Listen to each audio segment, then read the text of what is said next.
Goat's cheese is something that some people are a little bit afraid of, but as long as you pair goat's cheese with something sweet, you'll find that the flavor is much more enjoyable. So I'm gonna show you a way to do that. We're gonna do a nice little goat's cheese cream and then put some summer fruits on top to make a nice little summer tart.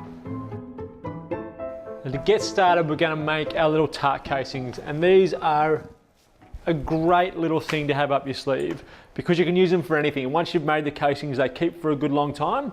They're so versatile. They can do savory or sweet, but I just want to dock them first. So just with a fork or a docking wheel, if you've got a docking wheel, just going to run the fork all along the pastry. And this means our pastry won't puff up. So it gives the air somewhere to escape and we don't get bubbles in our pastry. So we get a nice flat, crisp end result. Okay, nicely docked. Now I've got a cutter and I'm just measuring about a centimetre around the diameter of what mould I'm putting it into. We cut out our little rounds and then just pop them, push them down into our mould, and that is going to be our tart casing. We're going to blind bake that, so we're going to cook that as it is, nothing inside it, and that'll give us a casing we can put fresh ingredients into. All right, so we've got enough in there so that you get the idea. We'll pop them in the oven, 180 degrees. And they'll take about 20 to 25 minutes. So while that gets toasty and golden and beautiful and wonderful in there, we're gonna put together our filling. In our filling, we've got goat's cheese, mascarpone, same equal amount, so 1 to 1. So if you're using a cup of goat's cheese, use a cup of mascarpone. If you're using 100 grams of goat's cheese, use 100 grams of mascarpone. I'm just going to mix them together. And then in with that, I'm going to drizzle some honey. So goat's cheese needs sweetness. So a good tablespoon of honey in there with that. Mix that in. So goat's cheese is quite sour.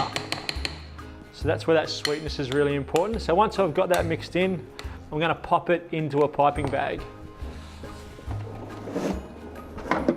Grab a piping bag out and just in here. And this just makes it easier to be able to pipe it into our tart casings a little bit later on.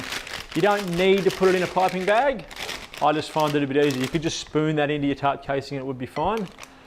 So pop this into our piping bag. All of that in. You can put some vanilla in there if you wanted to. A little sprinkle of salt. But I love the taste of goat's cheese, and especially the taste of goat's cheese and fruit. Once that's in, just cut off the end. Squeeze our goat's cheese down to the end. And then that's ready. I'll pop that in the fridge and that'll be ready to go once our casings are done. Now these are the end result of our little tart casings. I always have problems saying that. And you can see how versatile they are. You can pipe anything in there, you can spoon anything in there you want to. So now I'm going to build our little summer tart. So we've got our goat's cheese, mascarpone, honey mix in here, which I've taken out of the fridge. I'm just going to pipe that into the bottom, fill that up, and then an assortment of fruits, the favourite fruits that you like. I'm going to go raspberry on this one, and then a blueberry, and then another blueberry, and then I've got some mint over here.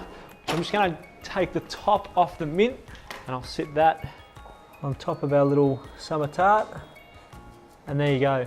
That looks divine. So now it's a matter of building your own and making your way through the rest of the cart casings. See, that's what I knew I was going to say it. Tart casings.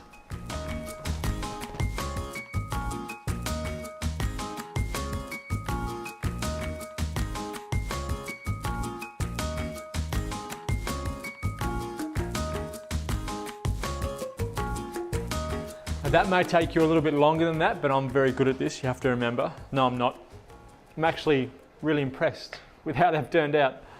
I'm not good at little pretty things normally, so when little pretty things actually work, I'm pretty happy. So there's some great little morsels of sweetness that you can have any time of the day really, but I reckon if you've got friends coming over, this is a good one to pull out because you'll impress them. Remember, cook like you don't have to clean, and I'll see you next time.